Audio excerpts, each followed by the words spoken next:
Graça e paz, estimados irmãos e irmãs em Cristo Jesus. Sejam bem-vindos para mais um momento de estudo bíblico em nossas congregações. Sou o pastor Erison Ferreira, da congregação Cristo para Todos de Campo Grande, também supervisor, orientador de estágio com o estagiário Mailer Goes da Silva. Mailer, cadê você? Aparece aqui para nós, por favor. Opa, boa noite! Sejam todos muito bem-vindos. Desculpa não aparecer na câmera. Tá certo. Nós temos esses nossos estudos sempre nas quintas-feiras, presencialmente em nossas salas, e também estamos disponibilizando para você que nos acompanha pelas redes sociais nas sextas-feiras. Nós temos buscado uma nova série, que são Parábolas de Jesus e as suas relações com o reino de Deus. Nesta noite, nossa parábola de estudo será a parábola do joio e do trigo. Sejam cada um de vocês muito bem-vindos a este nosso momento de estudo e nós convidamos o nosso Deus do céu para nos acompanhar neste momento, falando com Ele em oração. Em nome do Pai, do Filho e do Espírito Santo. Amém. Ó Senhor, Santo Deus e Pai, nós invocamos o Teu santo nome, a Tua presença entre nós, pois assim afirmas, onde 2 ou 3 estão reunidos em meu nome, ali me faço presente no meio deles. Cremos que o Teu Espírito está conosco, e é este Espírito que traz sobre nós o entendimento acerca das Tuas palavras, dos Teus ensinamentos. Tomando as Tuas palavras, as parábolas em nossas mãos, queremos aprender as diversas faces do reino de Deus, da mensagem do reino de Deus para cada um de nós. Antes que chegue o dia derradeiro, permita-nos não apenas ler, conhecer, compreender, mas também testemunhar as verdades da salvação para aqueles que ainda não Te conhecem. É em nome de Teu amado Filho Jesus Cristo, nosso Senhor e Redentor, que vive e reina contigo e o Espírito Santo, o único Deus, para todo sempre. Amém, Senhor. Amém? Muito bem. Amém. Nós queremos ouvir hoje um hino.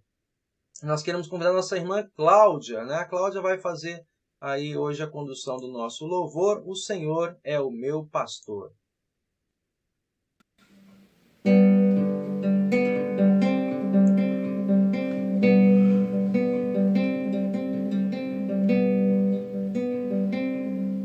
O Senhor é o meu pastor e nada me faltará. Deitar-me faz em verdes pastos e guia-me pra junto das águas tranquilas.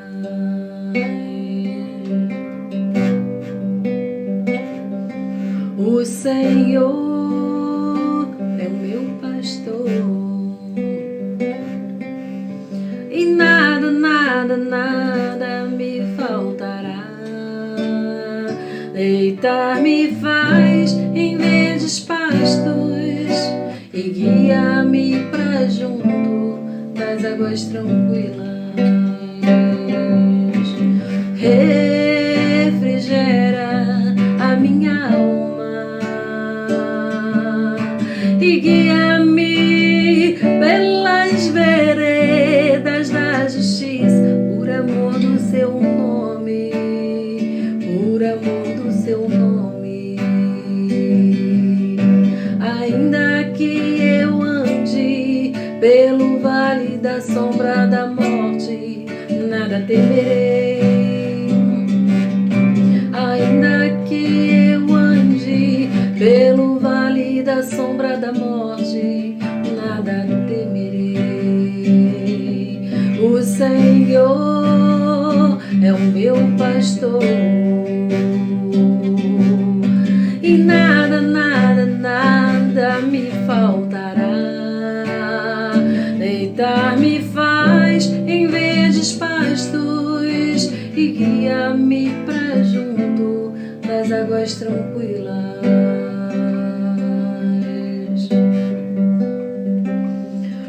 Senhor é o meu pastor. O Senhor é o meu pastor. O Senhor é o meu pastor.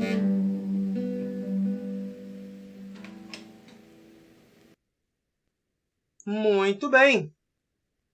Assim, nós queremos continuar, agradecemos a Cláudia aí que nos gravou essa música para fazermos nosso estudo, trazermos e usarmos sempre nossos momentos devocionais.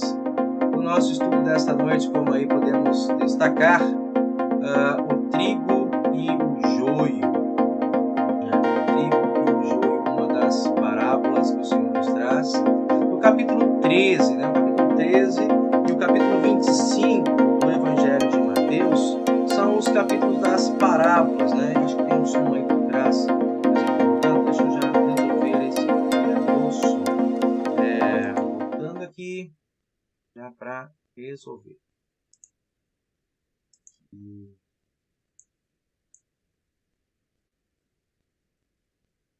Bem, agora sim. Aí, agora não temos som. Muito bem, então o texto de Mateus capítulo 13, ele é repleto de parábolas que Jesus utiliza, é um dos capítulos de ensino, onde Jesus para ensinar, e Mateus ele reúne esses ensinos ali nesse capítulo e também no capítulo 25. E nós já ouvimos na semana passada a primeira desse conjunto de parábolas, onde o Mailer trouxe para nós a história do rico e Lázaro. Então, a primeira grande questão que é tratada naquela história registrada em Lucas é se, de fato, o rico e Lázaro trata-se de uma parábola ou de uma história, ou uma história, como alguns costumam dizer, ou seja, se é uma ilustração de um fundo real, ou de um fato verídico, ou se é uma narrativa de Jesus ilustrando, trazendo seus ensinos, também como uma das facetas do reino de Deus, mas não sob o tom de parábola. E o Mailer conversou isso com vocês. Boa parte dos estudiosos não entende, não olha a parábola como o texto, a história como parábola, por conta desse ponto de comparação nós veremos hoje. Pontos importantes sobre as parábolas que Jesus conta, um aspecto que precisamos sempre levar em conta é o ponto de comparação e os elementos que estão nas figuras da história da parábola com a sua relação no reino de Deus, dentro do plano do reino de Deus.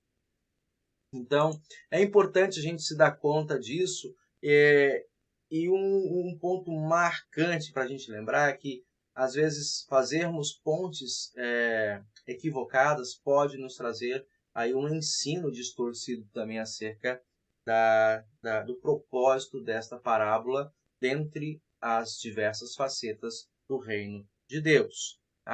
Mas, sem mais delongas, nós vamos para a leitura do nosso texto. Dona Rosário, seu Jadir, já encontraram o texto? Mailer também está aí nos acompanhando, já tem o texto disponível? Espero que sim. Começamos a nossa leitura, então. A primeira parte, como nós temos ali disponibilizado, o texto ele é dividido em 2 blocos, e eu acho que é importante a gente começar por esses textos, porque eles já fazem de maneira instrutiva esse exercício de ligar a figura da história com o elemento do reino de Deus e trazer o ponto de comparação, o propósito. Então, cada parábola ela tem um ponto de comparação dentro dos objetivos que Jesus traz. As figuras elas podem até ter esse paralelo, mas todas elas vão convergir para o grande propósito da parábola, e este geralmente ele se concentra em um único ponto, um ponto de ensino, um ponto de contato. Vamos então dar uma olhada nesse texto. A primeira parte, Jesus está no meio da multidão, né, os versículos 24 a 30, e ele está contando esta história, né, do joio e o trigo, dois elementos de plantio, né, para a vida agrícola que as pessoas, os ouvintes de Jesus, conheciam muito bem. Tá?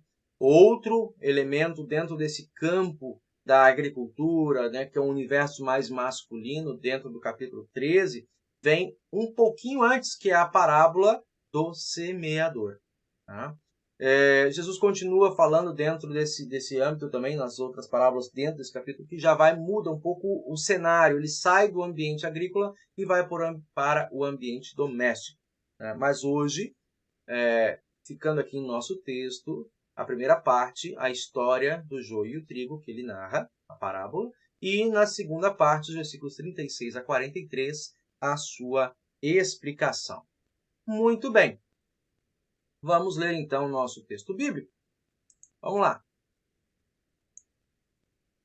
Jesus lhes propôs outra parábola, dizendo: o reino dos céus é semelhante a um homem que semeou boa semente no seu campo. Mas enquanto todos estavam dormindo, veio o inimigo dele, semeou o joio no meio do trigo e foi embora.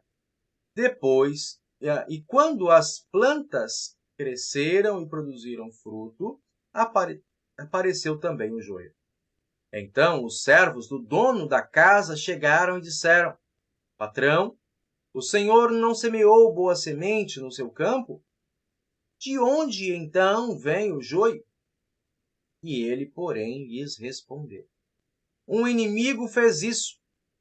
Mas os servos lhe perguntaram: o senhor quer que a gente vá e arranque o joio?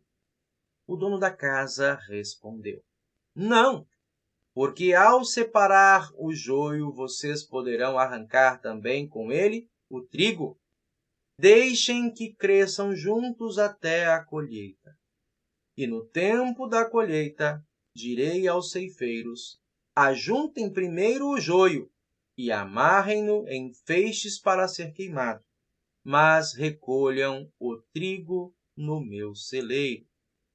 Até aqui a primeira parte da nossa leitura, do nosso estudo. Dona Rosário e seu Jadir, conheciam essa história? Sim. Sim. O que chama a atenção nessa história para a senhora de início?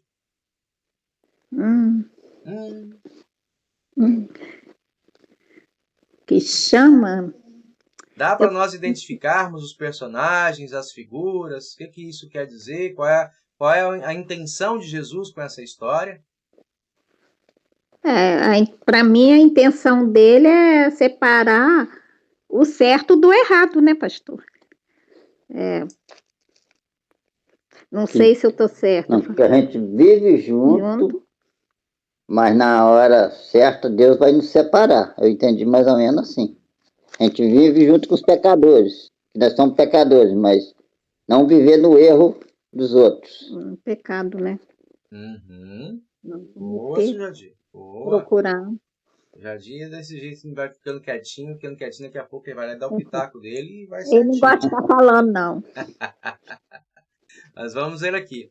Então, a primeira coisa que a gente precisa aprender sobre a parábola, antes de nós irmos para a segunda parte, né, se vocês olharem nas Bíblias de vocês, um pouquinho antes, né, nos versículos 16 e 17 desse capítulo, Jesus fala na explicação da primeira parábola sobre essa dificuldade das pessoas ouvirem e não compreenderem. Tá?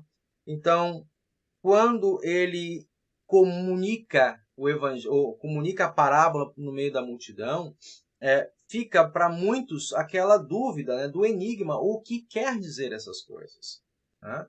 E como compreender os mistérios de Deus diante dessas histórias. Eles conheciam aquela realidade. Jesus contava histórias a partir da realidade dos seus ouvintes, ou seja, no mundo agrícola, do universo agrícola, o semeador, a semeadura, o tempo da colheita, né, o inso, ou seja, o mato estranho no meio da plantação, né, no meio doméstico, no cenário doméstico da dona de casa, a questão do cuidado, o limpar, estar zeloso, a moeda, né, o valor dentro de casa, isso ele traz essas ilustrações, essas figuras, conforme a realidade e contexto dos seus ouvintes. Mas a explicação, né, o salto para além, ele deixa isso reservado aos seus discípulos. E é importante a gente olhar, por exemplo, nos versículos 34 e 35 do capítulo 13, onde é dito assim para nós: por que Jesus falou por parábolas? Todas essas coisas ele falou às multidões por meio de parábolas e não lhes falava nada, né, sem que fosse pelas parábolas. Mas aos seus discípulos, né, ele explicava todas essas coisas a fim de que pudessem entender os mistérios de Deus. Então, com a presença, né, e a ação do Espírito Santo, nós hoje, discípulos de Cristo, podemos entender as suas histórias, e esse entendimento, esse conhecimento, ele não é algo que precisamos guardar ou que devemos guardar sem nenhum propósito. Tem um propósito, né? E o propósito é que, conhecendo a palavra de Deus, sejamos boas testemunhas desta boa notícia, né? Sem confundir a intenção de Cristo e a utilidade dessa pregação para os nossos dias. Bom, na parábola, na primeira parte, Jesus contou para a multidão. A segunda parte nós queremos ver agora. Jesus vai contar isso de maneira mais reservada aos seus discípulos, como começa ali o versículo 36. Então, despedindo as multidões, Jesus foi para casa, no final do dia. E aproximando-se dele os seus discípulos, disseram: explique-nos a parábola do joio do campo. Se nós olharmos lá a parte anterior, temos ali algumas figuras, né, alguns elementos. Um homem semeou boa semente no seu campo. Tá? Então, temos um homem que lança a semente no campo. Nós falamos da palavra, ou melhor, vamos falar mais à frente que a parábola anterior do semeador também tem um homem que lança a semente no campo. Né? Só que é interessante, e nós observaremos mais a seguir, que as figuras nas parábolas, elas não são constantes. Embora tenha a figura da semente aqui, ela tem um significado nesta parábola diferente do significado que Jesus lhe atribuiu na parábola do semeador. Então, esse é o primeiro ponto, para nós estarmos atentos, tá? Para não incorrermos numa interpretação equivocada. E o que é bom dessa parábola, inicialmente, para nós abrirmos esse novo capítulo de estudos, é que nesta e na parábola do semeador, Jesus não apenas conta, mas ele explica, ele dá nome a todas as figuras desta parábola. Né? Então vamos dar uma olhada aqui. Versículo 36. Né? Estavam agora Jesus e os seus discípulos em casa, depois de um dia inteiro de pregação. Jesus respondeu. Primeiro ponto aqui, nossa história. O que semeia a boa semente, quem é? É o Filho do Homem. Quem é o Filho do Homem, seu Jadir?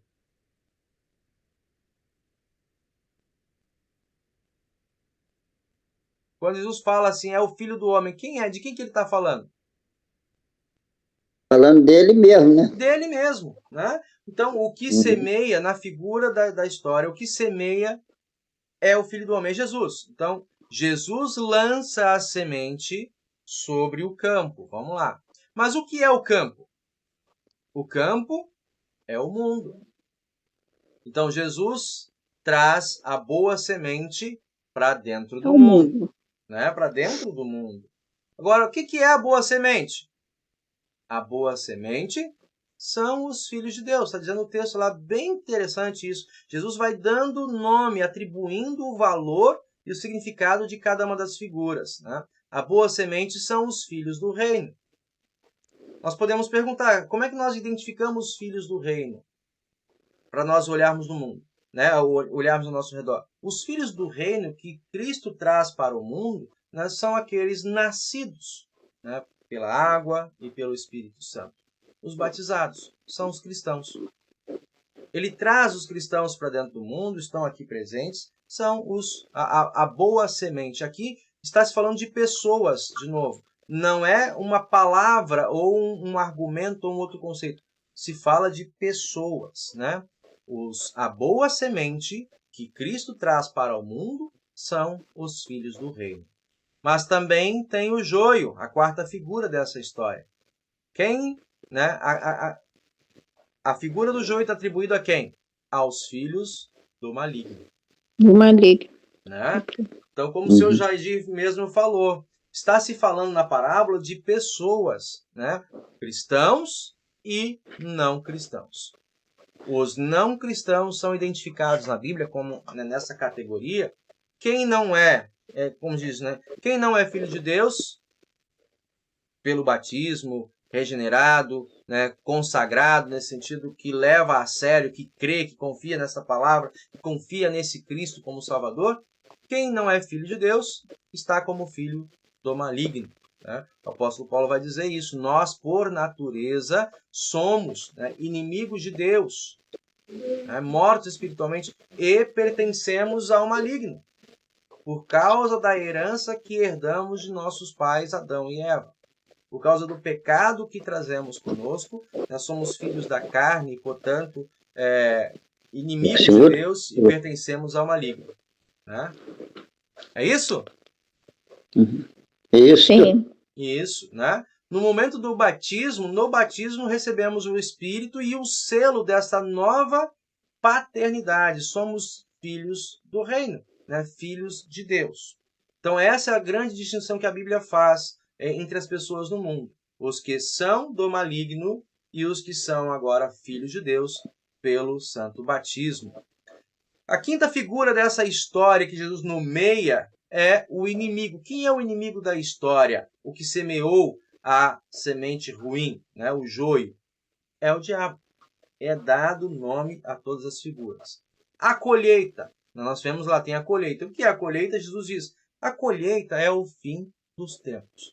É a hora de tirar do mundo, isso é interessante, é a hora de tirar do mundo os filhos do reino.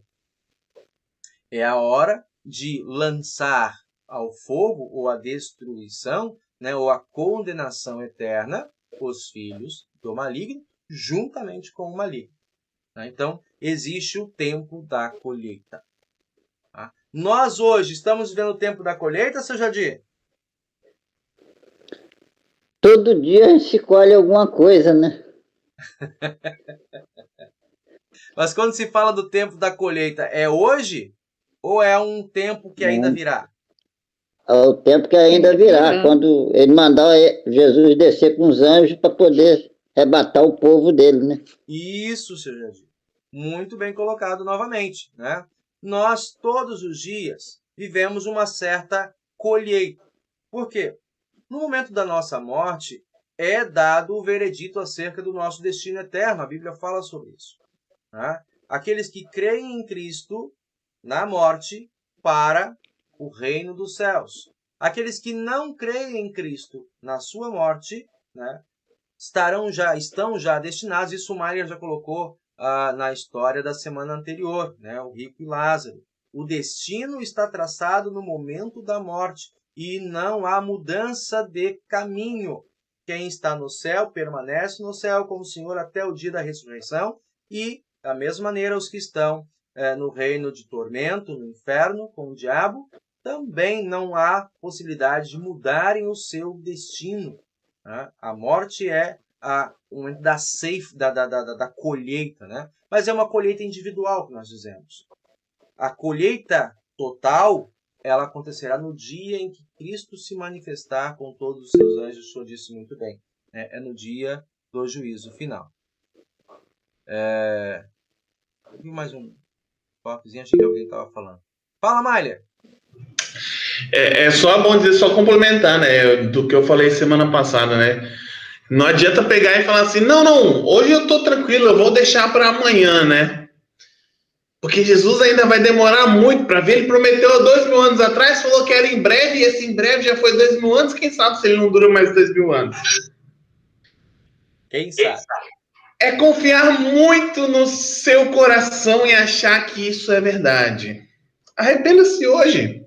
Você tem a oportunidade de se arrepender hoje. Faça hoje. Amanhã pode ser tarde demais. Opa, está música, hein? Depois que a trombeta soar, aí a coisa já foi. Não tem chance de voltar e falar, ah, meu Deus, me perdoa agora. Não. O que está feito, está feito. A história do Henrique Lázaro mostra bem isso. Agora não tem mais hora para arrependimento. O que aconteceu, aconteceu. Você já está no inferno e ele já está no céu. Pronto, acabou. Então, faça as coisas hoje. Não espere para amanhã, não. Isso aí. Então, essa é a grande lição, uma das né, talvez a maior lição do texto de Lázaro. E aqui, pegando, né, essa linha do tempo da colheita, que é importante nós sabermos que acontecerá. Tá? E aprender com a própria Escritura, que vai dizer, se ainda não aconteceu, não é por desleixo do Senhor, mas é pela misericórdia, né? O seu desejo de que todos conheçam a verdade e cheguem ao pleno e sejam salvos, né? Conheçam a verdade, cheguem ao pleno conhecimento da salvação e que, de fato, sejam transformados. Sétima figura que Jesus apresenta na parábola, os ceifeiros. Né? Quem são os ceifeiros? Os anjos, né? Claramente. Os ceifeiros não são as pessoas, né? Ou seja, as pessoas fazem parte ali da semente, ou a boa semente, ou o joio. Né? Os ceifeiros da história são os anjos, com a tarefa muito importante, fazer a distinção derradeira. E aí, aqui está o ponto, meus irmãos. Pois assim como, assim será no fim. Tá? Não, em muitas parábolas não aparece tão claro assim, mas de maneira muito paradigmática, esta parábola do trigo e o joio, ela traz na explicação de Jesus esse ponto. As figuras da história têm a sua relação com o grande cenário do juízo que está assim colocado, né, e a faceta do reino de Deus, e o ponto de comparação, o ponto de ensino, né, o objetivo principal da parábola é esse. Assim como o joio é colhido e jogado no fogo, esse é o ponto da parábola, né, Jesus vai dizer, assim também será no fim dos tempos. O Filho do Homem, aí vem a explicação. Para onde essa parábola está nos levando? Né? O Filho do Homem mandará seus anjos. Eles ajuntarão do reino todos os que servem de pedra de tropeço. Bem apontado aqui. Né? Quem serve de pedra de tropeço não produz fruto. Tá? Os que praticam o mal, muito claro. Quem são os que praticam o mal? Aqueles que estão trabalhando contra o reino de Deus. E os lançarão na fornalha acesa. Tá? Ou seja, pelas obras eles serão identificados. E ali, vai dizer o destino, né? Ali haverá choro e ranger de dentes. E aí vem a outra parte da história, né? Que é o final lá, quando ele fala no versículo 30. Os justos resplandecerão como o sol. Há uma recompensa, né, no reino de seu Pai. Haverá um brilho, haverá um esplendor. A glória de Deus estará manifesta nestes que são os filhos do reino. Né? Quem tem ouvidos para ouvir, ouça. Então, de novo, Jesus repete essa expressão em muitos momentos, apesar de trazer em algumas histórias que isso, né? Tem ouvidos, mas não ouvirão. Ou seja, os sentidos, eles pegarão a primeira parte da história, compreenderão as figuras do enigma, mas não conseguirão fazer essa ponte com o reino de Deus. Essa ponte do reino terreno para o reino divino, quem dá esse entendimento é o Espírito Santo. Por isso, antes de começarmos nossa história hoje, né, nós já buscamos de imediato buscar clamar do Espírito esse entendimento. Até aqui, alguma dúvida, gente? Alguma coisa para colocarmos? Sim. Pode falar. Sim, eu tô meio que dando uma pausa na gravação. Cara, eu não sei se para Dona Maria também, mas travou muito, assim. Teve uma hora que o senhor parou de falar por um bom tempo, assim, sabe? Ficou travada. Ficou para a senhora também, Dona Maria? Não, aqui tá normal. Tá funcionando tranquilo. Travou para mim, então, perdão, então. Tranquilo. Dona Rosária, a senhora teria algum destaque que a senhora gostaria de falar aqui, de observar aqui, nesses apontamentos que eu trouxe até agora?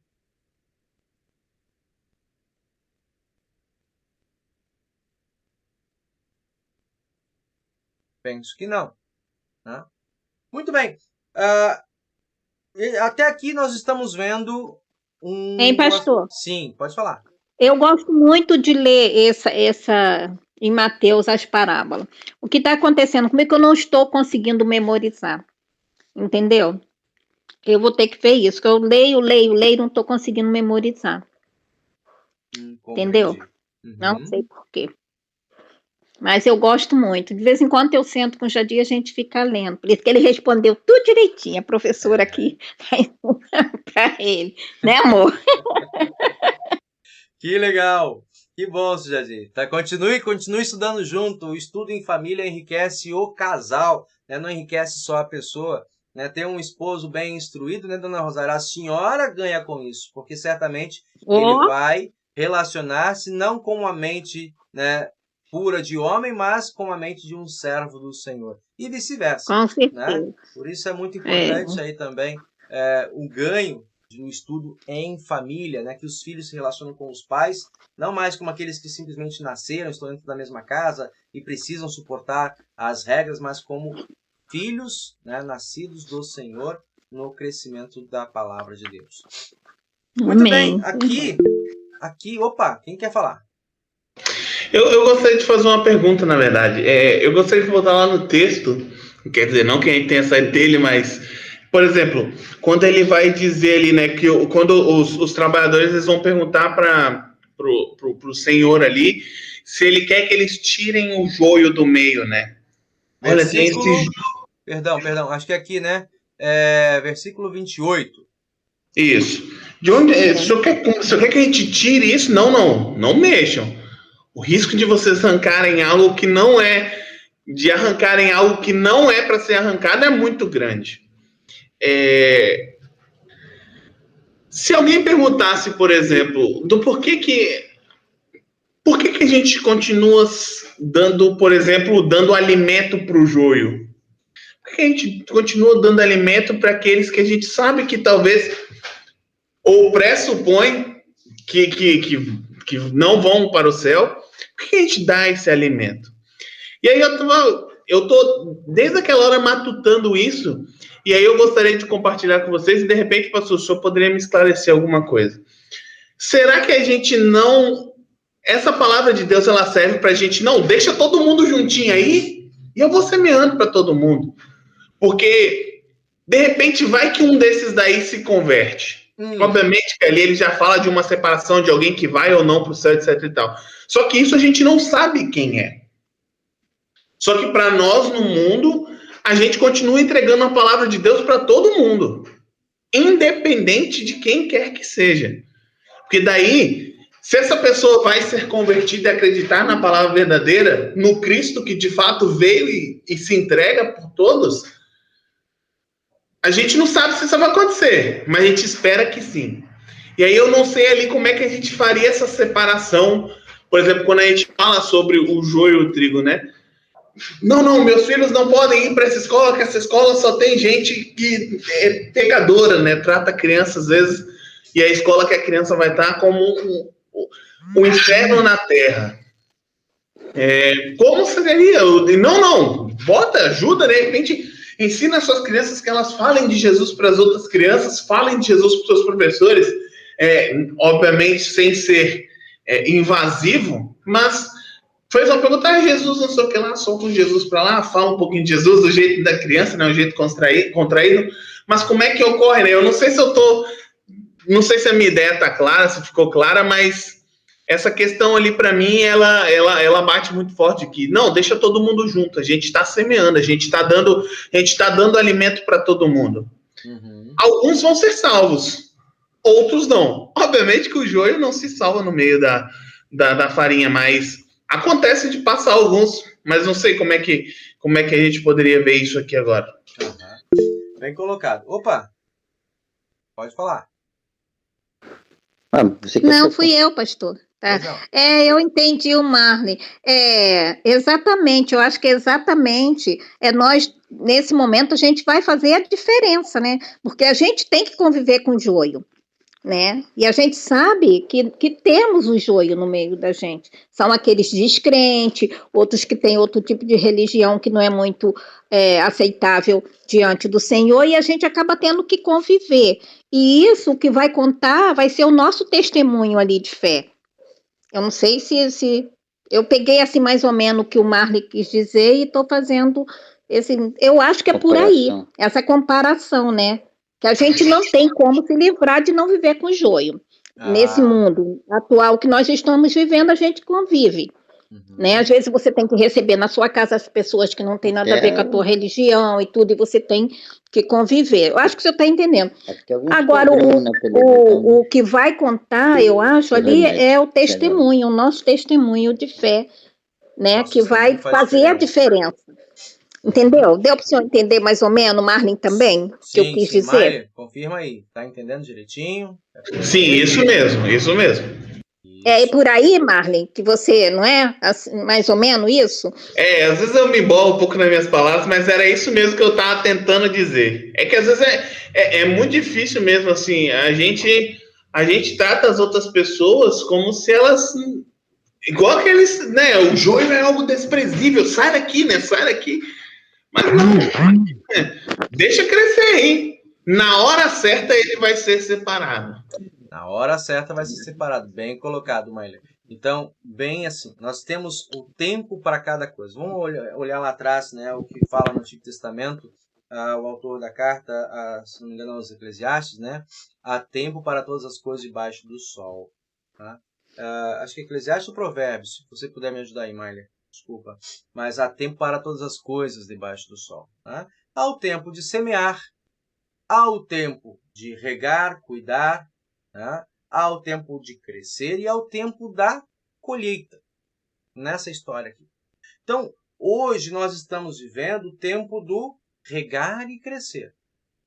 A palavra lançada pelo Senhor, né, é o povo cristão no mundo. O povo cristão está crescendo, está expandindo, a palavra está sendo difundida. Não é esse exatamente o propósito, e aí aqui vamos chegar. Não é esse o propósito da parábola. É lembrar que existe joio e existe trigo. Existem pessoas que não contribuem, que não são do reino de Deus e que não contribuem para o crescimento do reino de Deus, né? E aqueles que crescem e que dão frutos, e os seus frutos são agradáveis aos olhos do semeador. São agradáveis aos olhos do Senhor. São a boa planta, são os bons filhos de Deus no mundo. Quem quer falar? Isso, só complementando, né? Então, o texto de Eclesiastes 3, né? Há tempo para tudo. Então, vale a pena dar uma lida para complementar a leitura desta parábola. Isso mesmo, muito obrigado. Então, para não delongar muito aqui, chegamos ao ponto. Qual é o ponto principal dessa parábola? É sobre o juízo. É sobre o juízo de Deus. O reino de Deus, ele também configura um tempo de juízo, de separação e julgamento. Tá claro? E como vai se dar esse julgamento? Vai se dar pelos frutos dos filhos neste mundo. Os frutos dos filhos do maligno têm uma compensação. Ou seja, eles vão para o reino de fogo, para a destruição eterna. Os frutos dos filhos do reino dos céus vai fazer com que eles possam ser recompensados com esse estar com Deus nos céus. Mas, pastor, você está falando de obras, né? Mas é luterano, e a salvação não é por graça? Sim, isso que é bom da gente olhar. Muito bem, lições sobre a parábola. Eu marquei 3 lições aqui para nós. Se vocês trouxerem mais, depois fiquem à vontade. Mas a primeira lição que eu gostaria de destacar para nós, distinção pelos frutos. Tá? Há diferença entre os que são filhos de Deus e os outros. Não vou nem entrar no mérito, ou os outros. A diferença se dá pelos frutos. E aí eu convido vocês para darmos uma olhada em nossas Bíblias. Tá? Primeiro texto que eu quero chamar a atenção, Efésios, capítulo 2, dos versículos 8 a 10. Eu destaco, começa no versículo 8 e encerra esse pensamento no versículo 10. Nós já estudamos Efésios, né, final do ano passado, início desse ano. E aí a leitura diz assim para nós. Efésios 2, 8 a 10. Porque pela graça sois salvos mediante a fé, e isso não vem de vós, é dom de Deus, não de obras. Opa! Então, não de obras, para que ninguém se glorie. Então, as obras não são para a nossa vanglória. Nós já estudamos isso, os Salmos falam isso. As obras são para testemunhar a glória de Deus, né? Não é para a nossa própria glória pessoal. Andréia, que legal, a Andréia está chegando com a gente. Bem-vinda, Andréia. Estamos estudando a parábola do joio e do trigo, já chegando na parte das lições sobre a parábola. Tudo bem com você?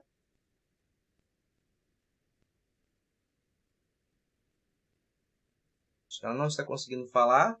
Assim que quiser falar, pode abrir o microfone ou então tocar aí na mãozinha e pedir o uso para fazer o uso da palavra.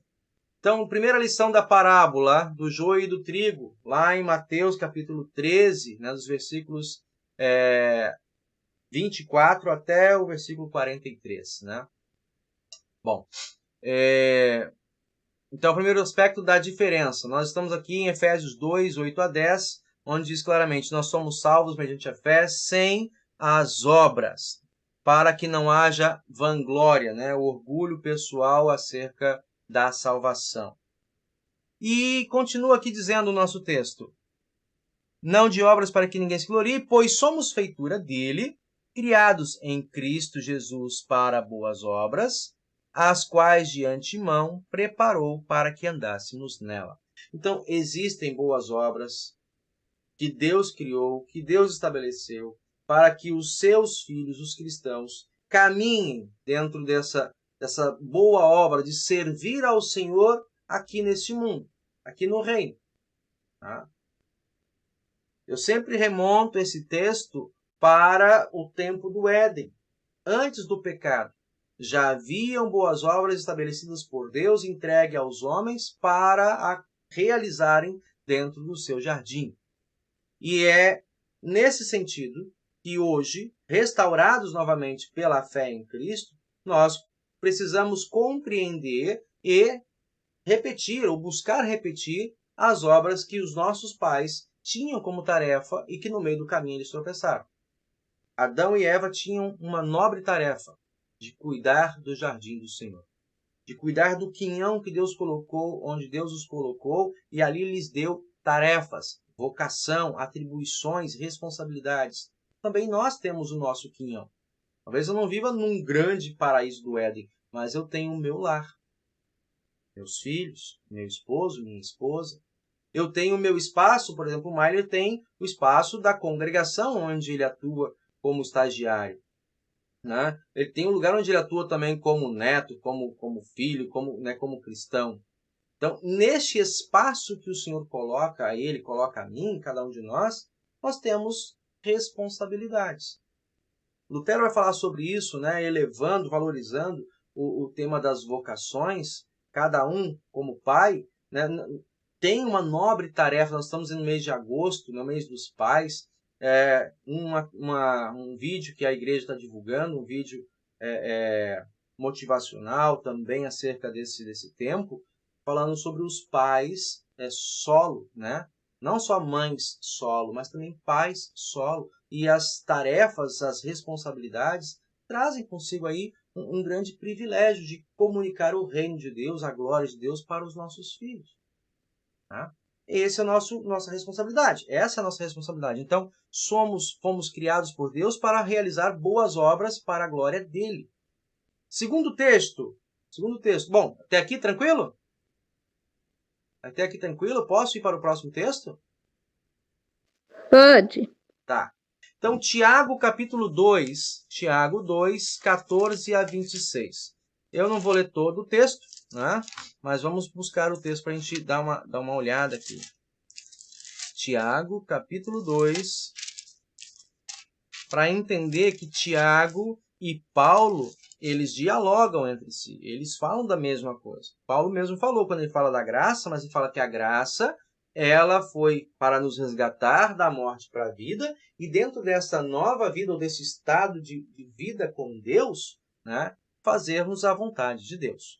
E aí Tiago vai nos trazer um ponto muito importante, né, que é estar de olho, estar atento às obras que realizamos, os frutos do nosso cotidiano. O apóstolo Tiago vai dizer assim, no versículo 26, que eu destaquei, né? No versículo 14 até o 26, ele vai falar acerca o demagogo, que é aquele que diz, não, eu tenho fé, não, eu sou do reino, eu sou filho do reino, né? Mas só da boca para fora. No seu cotidiano, na sua prática comum, muitas vezes está muito longe disso. Então, é um destaque, a gente vai chegar mais à frente, né? Mas é um destaque de estar atento, e vai tocar numa das próximas lições, mas aqui Tiago está dizendo assim, olha, atentem-se às suas ações, se elas são condizentes com a fé que vocês confessam, ou se vocês estão sendo demagogos. Dizem uma coisa e fazem outra. Então, no versículo 26, ele vai dizer assim para nós, porque assim como o corpo sem espírito é morto, assim também a fé sem obras é morta. Lembremos, né? Nós estudamos Tiago recentemente. Tiago é um apóstolo que vai falar da fé enquanto um hábito prático, tá? Da vida comum. A fé é aquilo que você demonstra no seu cotidiano. Tá? Você precisa entender também qual é a motivação da fé. A motivação da fé que o apóstolo critica, né, e Paulo critica também, é aquela motivação, a motivação das obras. Né? A motivação das obras que Paulo critica, da qual também Tiago critica, é aquela das pessoas que se vangloriavam ou que se assentavam sobre as obras da lei. Porque eu faço isso, porque eu vou ao culto, porque eu oferto meus 10%, porque eu oferto mais do que 10%, porque eu faço jejum, então o Senhor me aceita. É você usar as obras como prerrogativa, né, de aceitação diante de Deus. Não é isso. E os dois, e a Bíblia em todos os pontos, ela rebate esse pensamento. Tá? Mas Tiago aqui está falando assim, olha, a fé motivada em Cristo Jesus, Deus me amou, por isso eu amo. Tá? Deus me tem amado desde que eu era ainda perdido e condenado, por isso eu amo. E o amor é prático, né? O amor é em ação. Pois quem quer falar? Sou eu. E é interessante, né, que de certa forma talvez alguém diga, nossa pastor, mas o senhor falou que eles estão conversando, mas Paulo fala que não há necessidade das obras. Daí Tiago vai falar que não precisa. E aí é importante destacar, de novo, aqueles que estão assistindo, é importante destacar o que nós falamos quando conversávamos sobre os outros textos, sobre Efésios, e também na carta de Tiago, né? Paulo, ele fala numa situação antes da conversão, antes da pessoa ser convertida, né? Não. É a graça de Deus que te basta. É ela que vai te salvar. Uhum. Obviamente que as obras, elas não salvam ninguém, mas elas são um complemento da minha fé. Tá, mas como é que eu sei quando é uma boa obra? É difícil dizer. É difícil dizer, não, isso aqui é uma boa obra, ou isso aqui não é uma obra. Parte de um coração sincero, agradecido, que faz porque Deus já fez por você. Não adianta você querer estipular, não, isso aqui é uma boa obra, isso aqui não tem como saber. Mas como o pastor falou, Deus me dá tanto e eu dou isso ao mundo, eu dou isso ao meu próximo, eu amo o meu próximo. Essa é minha obra. Eu preciso saber disso? Eu não preciso saber disso. O Espírito Santo me move a fazer. Eu tenho que agir pelo amor que Deus tem por mim. Não porque simplesmente aconteceu um negócio ali e agora eu sou obrigado a fazer. Não é assim. Mas confie no Espírito Santo. Ele continua agindo em nome de Deus, a seu favor, movendo o seu coração a agir sempre em favor do seu próximo. Nossa, você me deu um gancho perfeito. E olha onde eu estou respaldando exatamente as suas palavras. Mateus capítulo 25, 31 a 46. Abram aí suas Bíblias. Eu já vou aqui pegar o texto para ler para vocês. Enquanto vocês vão abrindo. Tá? 25, pastor. Repete aí, por favor. 25, Mateus 25, 31 a 46. 46. Isso que o Maier acabou de falar, eu vou trazer para vocês num relato Muito que Jesus bom. faz.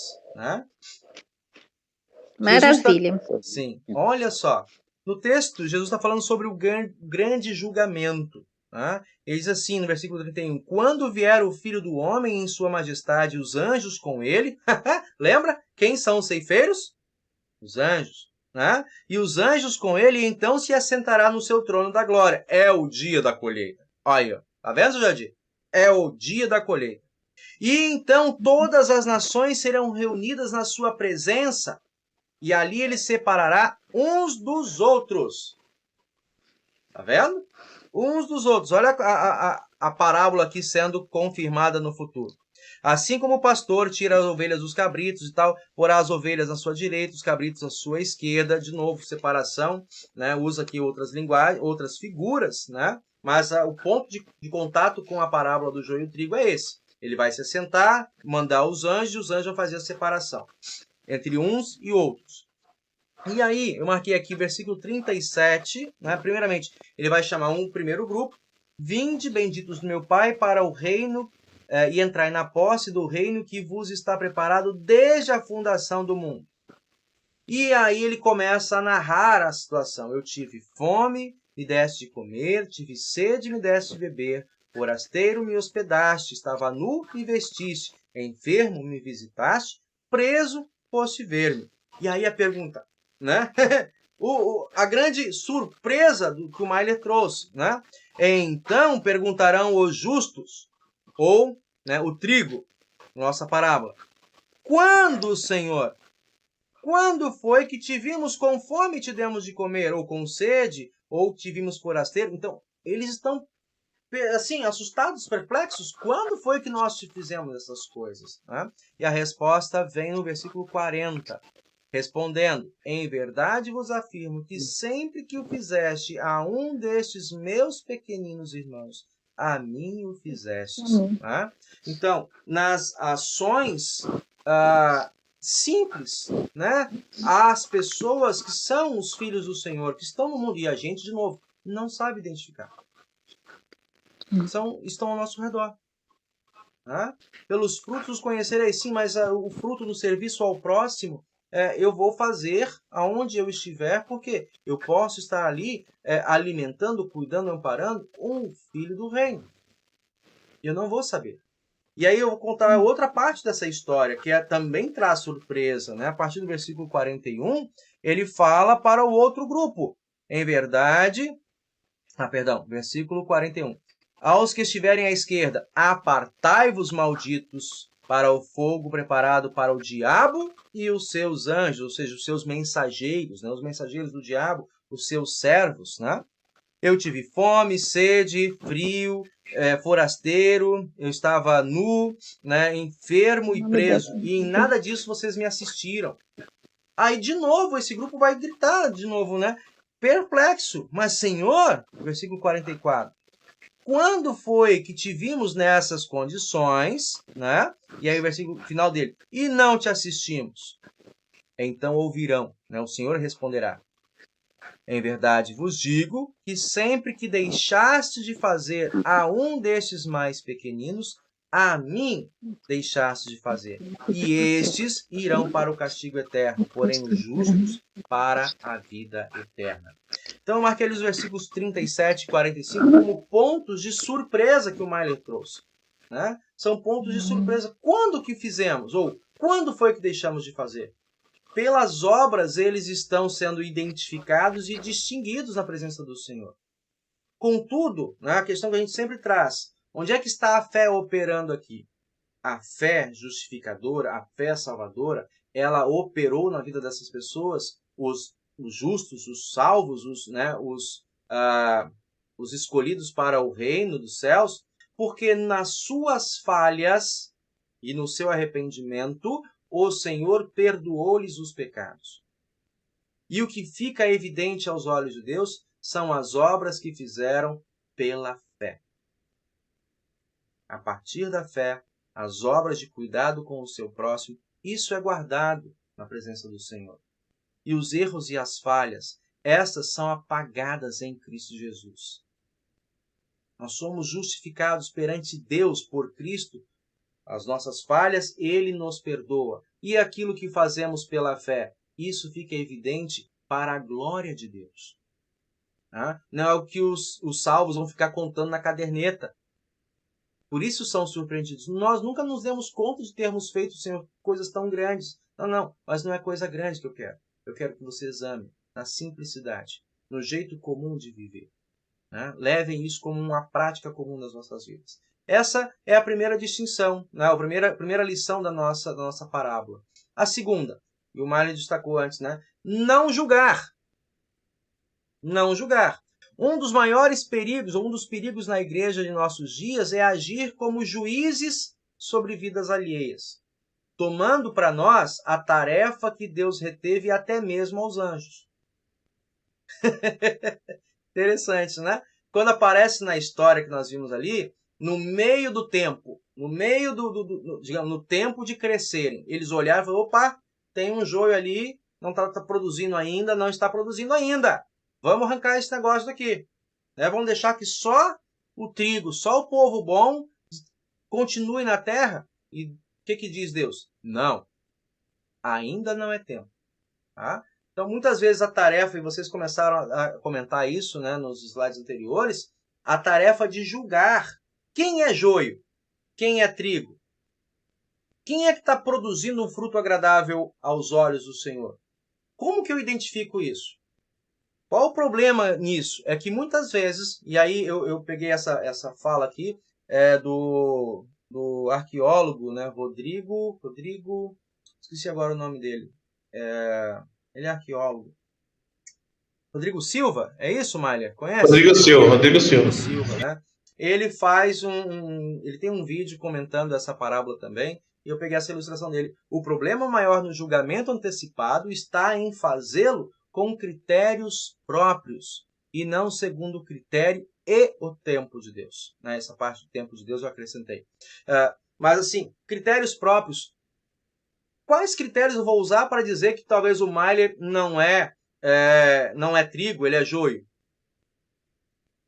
Eu não conheço o coração dele. Eu não sondo o coração dele. Eu posso ver alguns lampejos do cotidiano. E aí está o grande perigo, quando nós ficamos apontando o dedo de maneira indiscriminada. Você é do reino, você não é do reino. Você é um eleito, você não é um eleito. Aí eu já estou apontando para onde eu quero chegar com teologias criadas, com interpretações erradas de teologia, de querer antecipar e puxar para nós algo que Deus reteve até mesmo aos anjos. No tempo certo de Deus, no dia da colheita, não antes disso, o julgamento.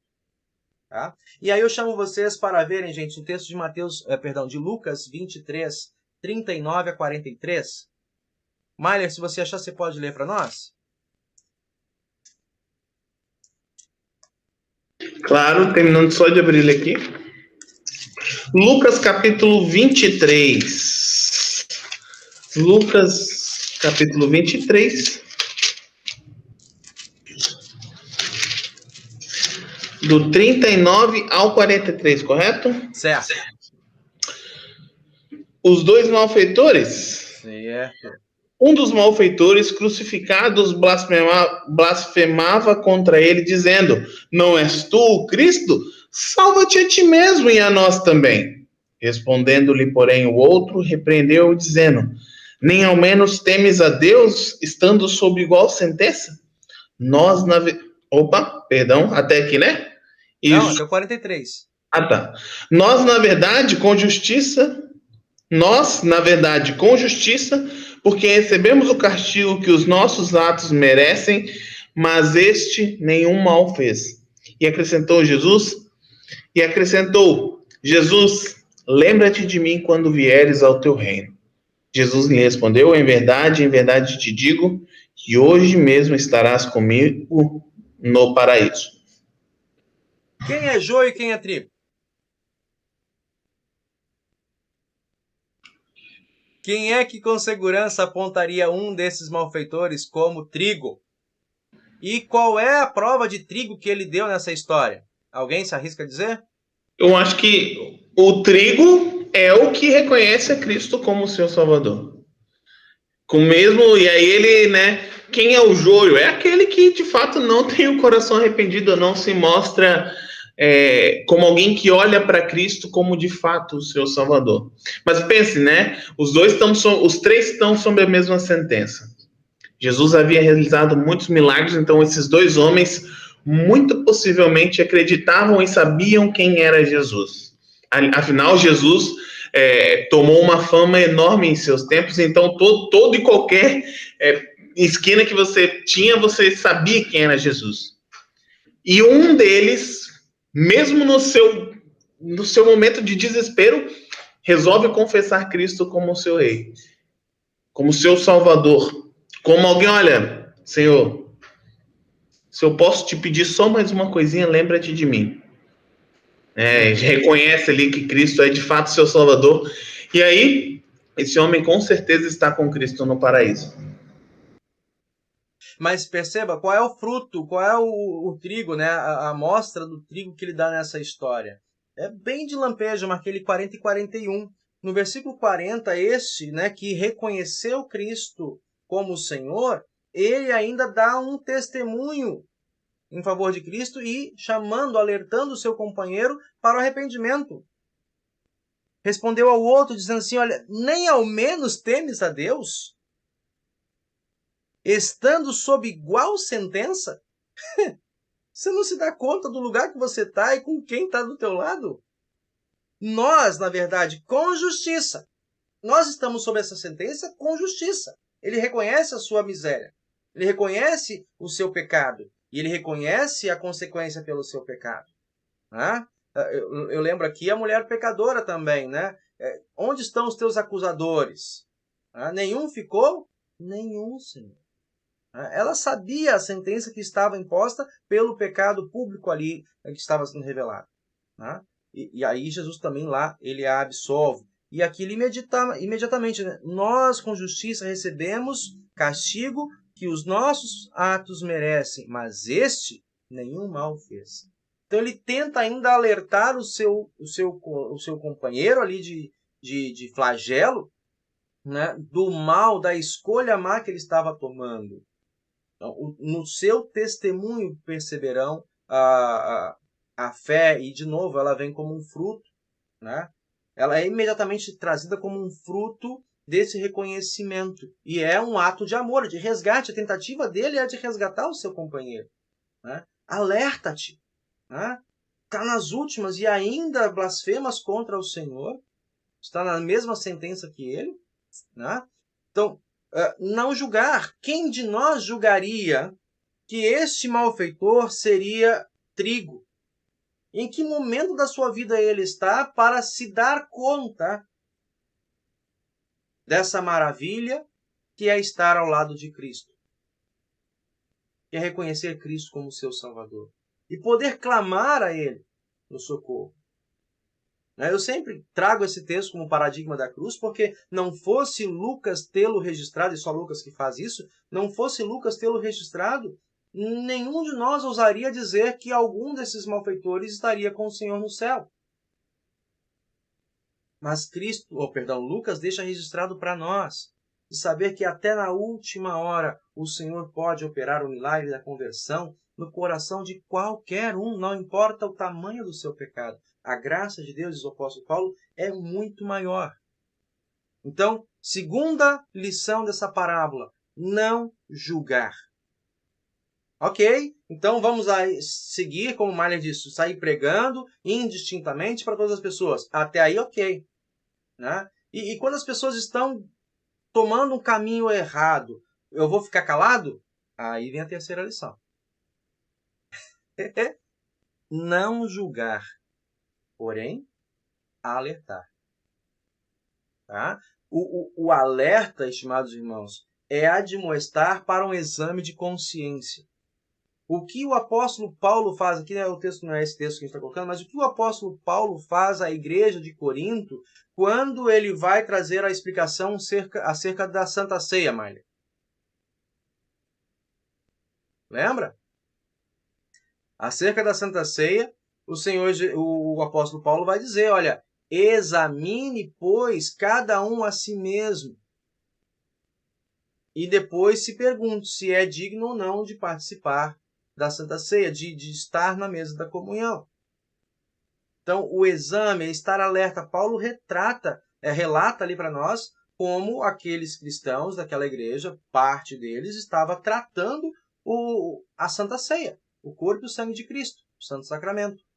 Né? E depois de apontar o equívoco, o erro deles, ele vai falar assim, olha, alertem-se, estejam alertas para que vocês não caiam no julgamento e juízo do Senhor, para que as suas obras não sejam obras do joio, né, no meio do trigo, para que vocês permaneçam trigo. O Senhor os plantou para serem trigo. E aí, Ezequiel 33, 7 a 11, Dona Rosário, a senhora pode ler para nós?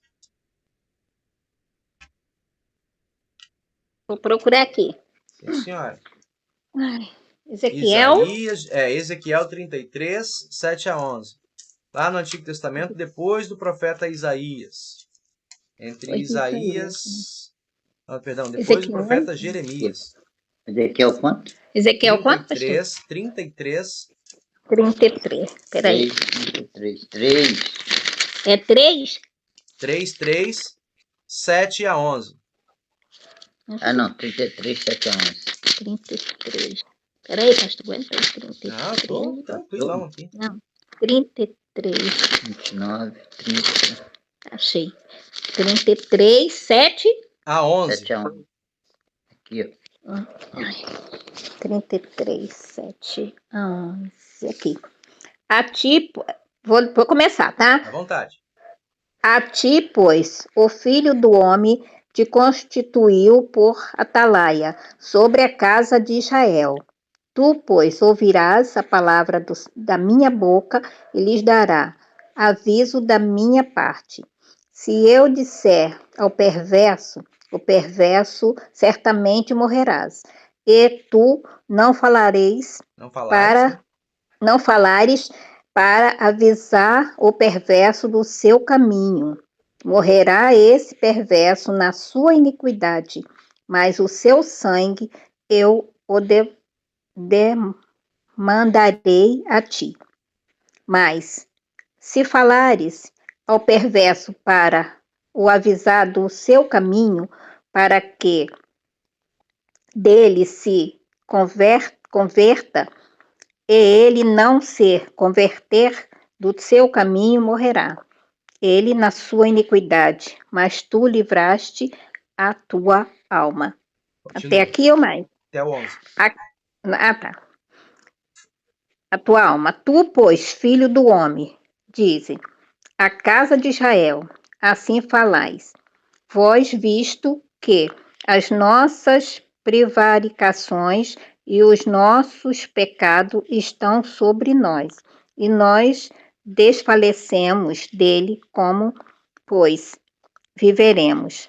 Diz-lhe, tão certo como eu vivo, diz o Senhor, Deus, não tenho prazer na morte do perverso, mas em que o perverso se converta do seu caminho e viva, convertei-vos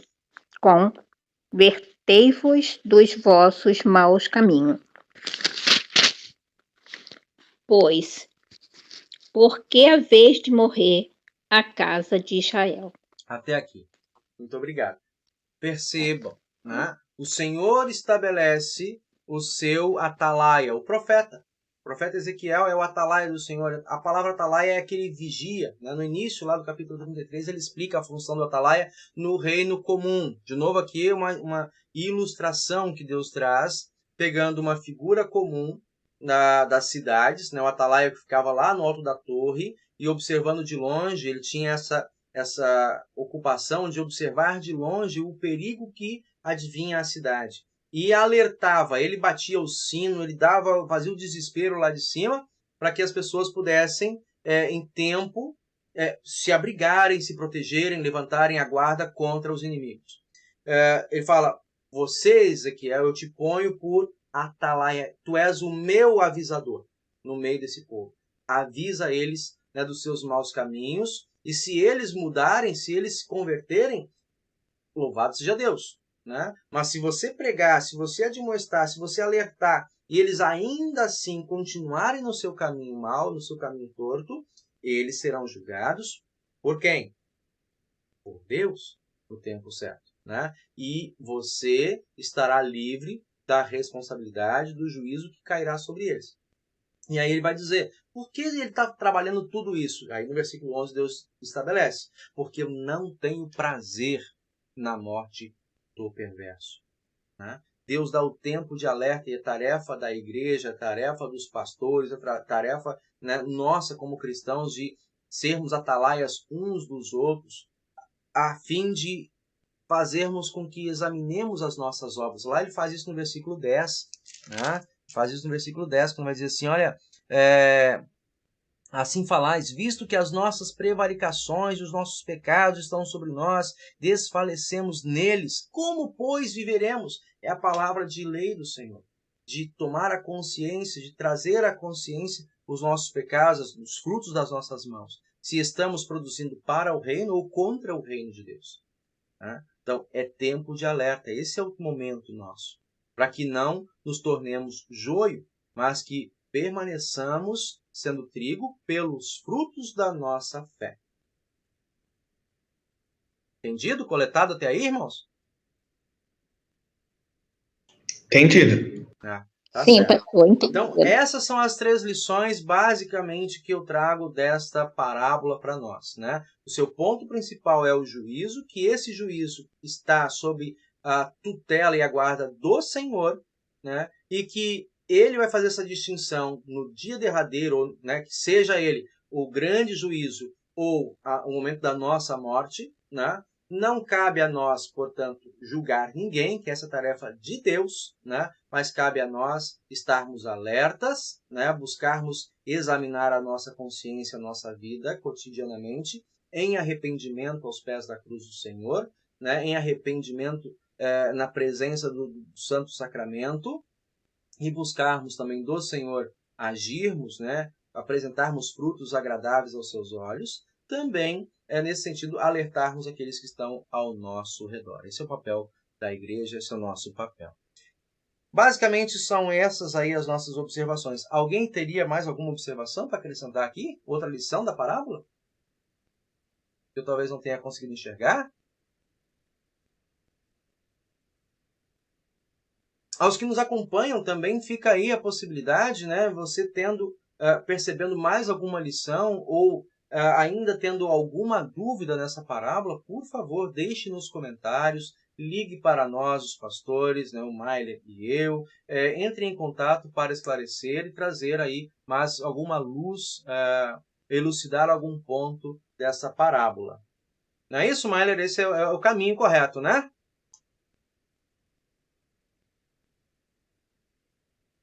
Esse é o caminho correto que a gente tem feito aí nos nossos estudos.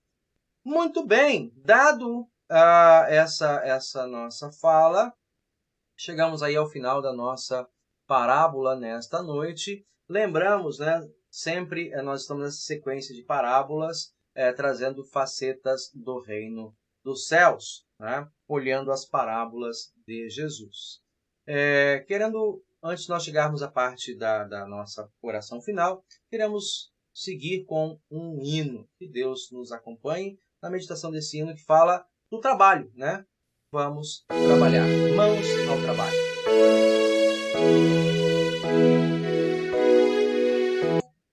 Opa!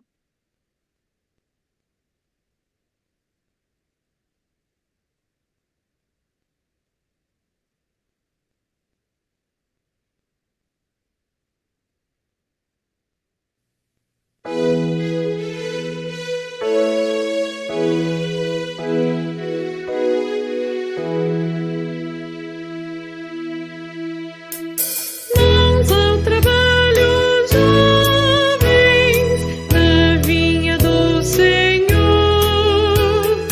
enquanto ainda tendes vossa vida em flor. Vamos enquanto é dia, com força trabalhar. Eia que vindo a noite, não há mais vida. Mãos ao trabalho, servas, sem nunca esmorecer, tendo Jesus ao lado, fácil é vencer. Vamos, irmãs, servindo, a Deus nos consagrar. Eia que vindo a noite, não há mais vida. Mãos ao trabalho, servos, obreiros de Jesus, e de que tempo agora de servir na luz e de o vigor da vida a Cristo devotar. Eia que vindo a noite, não há mais vida.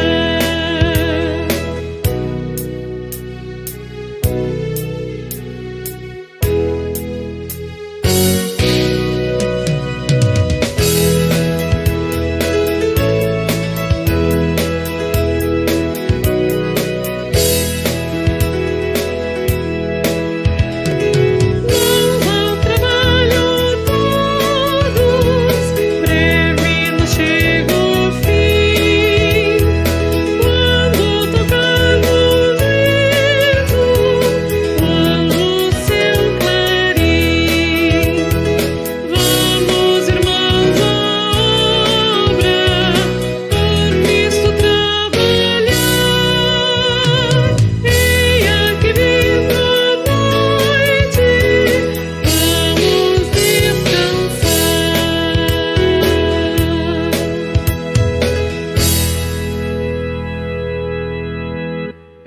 Mãos ao trabalho, né? Que Deus conceda a oportunidade para que jovens, homens, mulheres, cada um de nós possamos produzir, né, bons frutos, produzir aí da colheita do Senhor, que ela seja mais abrangente, usando o nosso tempo, os nossos dons, nas oportunidades que o Senhor nos entrega. Nós queremos seguir para o momento da nossa oração final, tá? E também depois a bênção, mas gostaria de perguntar a vocês, irmãos, o que vocês teriam para acrescentar em termos de pedidos, né, agradecimentos, lembranças para a gente acrescentar em nosso caderno.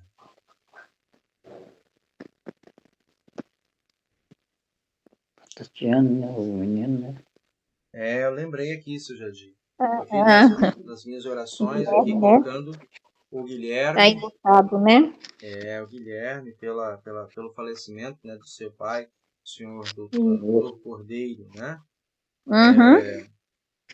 E também colocamos aí o Robson, né, e a Mariana, também estão adotados, né, essa semana passada. E lembramos, meus irmãos, também o Mateus, né? O Mateus Andrade, membro aqui da nossa congregação. Nessa Isso. madrugada, na noite passada, né, hoje, quinta-feira, sepultaram a sua avózinha, né? Já sofrendo durante vários anos com Alzheimer.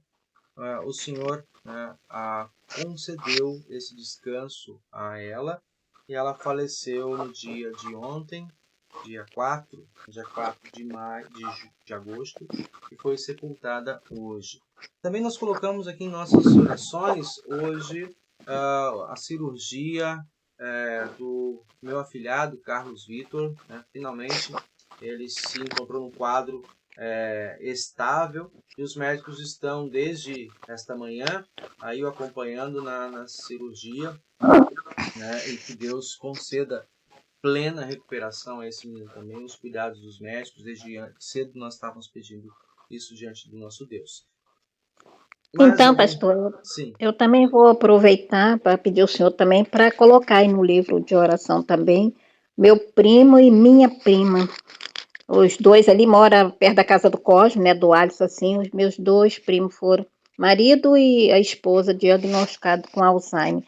Então, a gente está aqui com o coração muito aflito, né, porque está ainda em andamento, exames, essas coisas todas, né. Qual o nome deles, dona Rosane? Nelson e a esposa é a Geni.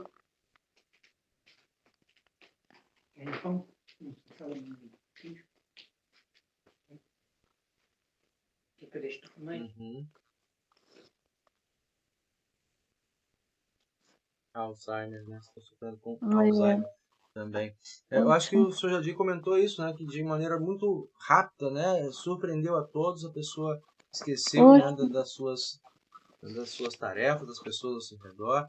Né? Essa enfermidade que Porque nós falamos. se tivesse vindo assim, aos poucos, não, mas foi assim, ela acordou e falou para a filha, minha filha, bota feijão no fogo, que eu não sei botar feijão no fogo, quer dizer, pegou de surpresa assim, não foi aquela coisa que foi se observando a perda de memória deles, não. Aconteceu assim, tipo um relâmpago. Uhum. O apagão na mente, assim, tipo um relâmpago. Então a família está muito abalada, está chocado, né, assim. Mas está na mão de Deus, né? Sim. Maier, mais alguma menção? Alguma memória de um pedido, irmão?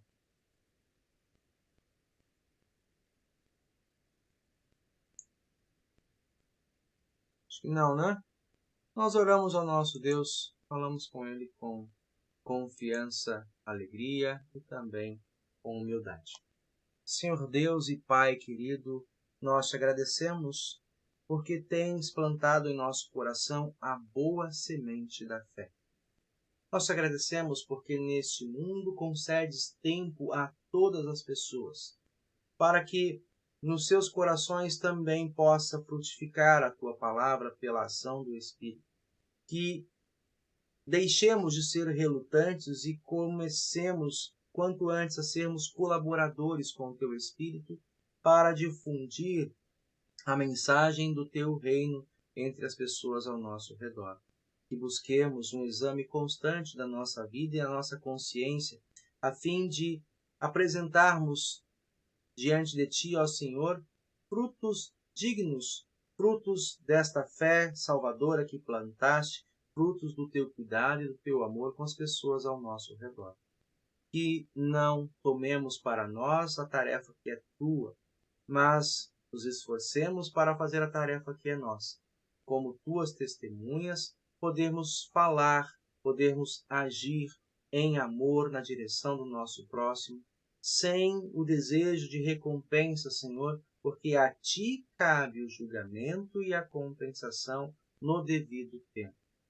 Te agradecemos, ó Pai querido, porque dentro do teu tempo nos surpreendes com história semelhante à do malfeitor na cruz, que ainda no momento derradeiro tomou consciência do seu pecado e, arrependido verdadeiramente na tua presença, teve a oportunidade de compartilhar e alertar o seu próximo. Também nós queremos alertar aqueles que estão ao nosso redor dos perigos e dos caminhos de destruição, de condenação que este mundo coloca à frente, não apenas de nós, mas de todas as pessoas deste mundo. Senhor Deus e Pai, nós nos apresentamos a Ti, intercedendo também em favor dos Teus filhos e filhas que passam por sofrimentos, por fragilidades emocional, psíquica, física e espiritual. Todos estes, Senhor, nós colocamos aos Teus cuidados para operares neles os milagres que não somos capazes de realizar. A cura das suas enfermidades, a paz em seus relacionamentos, a fé confiante para a sua salvação. Senhor Deus, nós pedimos também que confortes e consoles os corações abatidos e enlutados na certeza da ressurreição. De modo especial, suplicamos em favor da família do Mateus e seus familiares, do Guilherme, da Tatiane e seus entes queridos, também pela despedida inesperada do Senhor Cordeiro e da avó do Mateus. Nós também pedimos, Senhor Deus e Pai querido, que esteja com o Robson e a sua família, que ainda estão se curando de uma despedida tão recente. Em todas essas coisas, Pai querido, confiamos na Tua providência, no Teu socorro ao seu tempo e para cumprir o Teu propósito, que é bom. Muitas vezes, ainda que às vezes não consigamos ler e compreender no exato momento a extensão da Tua bondade. Mas confiamos na Tua palavra, pois Tu não nos deixa desamparados. Nós te agradecemos, Senhor Deus, e pedimos que nos dê sempre a oportunidade de estudarmos e nos aprofundarmos, nos encantarmos com as facetas do Teu reino de justiça, de misericórdia, de cuidado e de salvação. Através de Teu Filho Jesus Cristo, nosso Senhor, de quem aprendemos a orar com alegria, dizendo: Pai nosso que estás nos céus, santificado seja o Teu nome, venha o Teu reino, seja feita a Tua vontade, assim na terra como no céu. O pão nosso de cada dia nos dá hoje e perdoa-nos as nossas dívidas, assim como nós também perdoamos aos nossos devedores. Não nos deixes cair em tentação, mas livra-nos do mal. Pois Teu é o reino, o poder e a glória, para sempre. Amém, Senhor. Meu amado, minha amada, recebam cada um de vocês a bênção do Senhor. O Senhor te abençoe e te guarde. O Senhor faça resplandecer o seu rosto sobre ti e tenha misericórdia de ti. O Senhor sobre ti levante o seu rosto e te dê a sua paz. Amém.